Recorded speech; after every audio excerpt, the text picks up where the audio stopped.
He also tried, some very different tactics. One of the things that he funded was a super PAC called RBG PAC. He was the only funder, and this refers to the late Supreme Court Justice Ruth Bader Ginsburg. And this super PAC basically ran a bunch of ads saying that Donald Trump's position on abortion wasn't particularly different than Ruth Bader Ginsburg's. And obviously she was a ardent defender of reproductive rights. And I think some people felt like that was a little bit misleading advertising. But he tried several different kinds of things. One of the things that he paid for was there were just sort of different kinds of ads that he would run, attacking Kamala Harris or promoting Donald Trump. He really spent a lot on digital, and really just kind of got people. I think the key thing that he did was that he helped boost voter registration for Republicans in a lot of these states, which is one of the keys to them winning. So when we think about just the total spend, when we think about advertisements for the Trump campaign, just how crucial was Elon Musk's capital? Well, if you think about it, the Trump campaign raised about $477 million from the start of the cycle to the end. That was less than half the $1.2 billion that Kamala Harris's campaign raised. He was always at a big financial disadvantage. He completely outsourced his ground game to super PACs.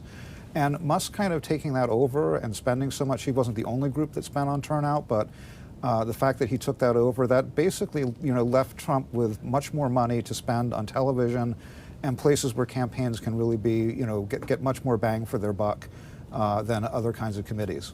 Bill, how game-changing is this for Republicans moving forward, given that they have, I don't want to say unlimited, but when you're worth more than $350 billion and dropping close to $300 million in an election cycle is truly no big deal. How much of a game changer is this for Republicans moving forward? It's, Republicans have faced a financial disadvantage against Democrats in the last, in the midterms, and, I think this goes all the way back to 2016, really. Even Barack Obama was like a much better fundraiser than, say, John McCain in 2008, although that was for different reasons. But, if having that one big donor, on the one hand, it does, level the playing field for Republicans. Musk has shown that he was willing to spend. I mean, I remember the original figure that we were hearing was that he was going to spend $180 million. We ended up with, almost $100 million more than that. So he's definitely willing to dig deep. And, it's the question is, though, that, the big problem that Republicans really have is with small dollar donors and, the sort of the grassroots donors.